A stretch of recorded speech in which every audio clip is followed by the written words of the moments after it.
জীবনে প্রথম চাকরি পাওয়া, সাথে ফ্রি থাকা খাওয়া, সেটা হলো বাবার হাত পা আর পিঠ টিপে দেওয়া। টাইমিং ছিল অল্প, তার সাথে হতো আবার গল্প।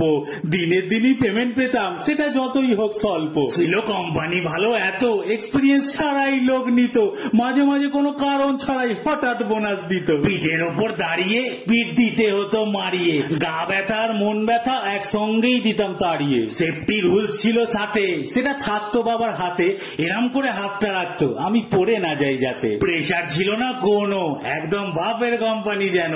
কামাই করলে কেউ বলতে আসতো না, এই তুমি কাল কাজে আসোনি কেন। কোনো ছিল না টেনশন, কাউকে করতে হতো না মেনশন। রিটায়ারমেন্টের আগেই এখানে পাওয়া যেত পেনশন। কোম্পানির ম্যানেজার ছিল মা, বলতো এই বেশি কাজ করিও না, অনেক হয়েছে কাজ করা, এবার খেয়ে দে শুবে যা। সিনিয়র এমপ্লয়িও ছিল যে আমায় কাজ বুঝিয়ে দিল, পাকা চুল তুলে ওভার টাইমের বুদ্ধি তার মাথা থেকেই এলো। সে হলো আমার দিদি, একেবারে হাদি। মাইনে তার থেকে আমি বেশি নিতাম, কারণ আমি যে ছিলাম জেদি। বছরে ট্রিপ দিত আবার কমসে কম দুবার, তাও শুধু আমার নয়, ফ্যামিলি শুধু সবার। চাকরিটা করার ছিল আরো, কি জানি কবে হয়ে গেলাম বড়।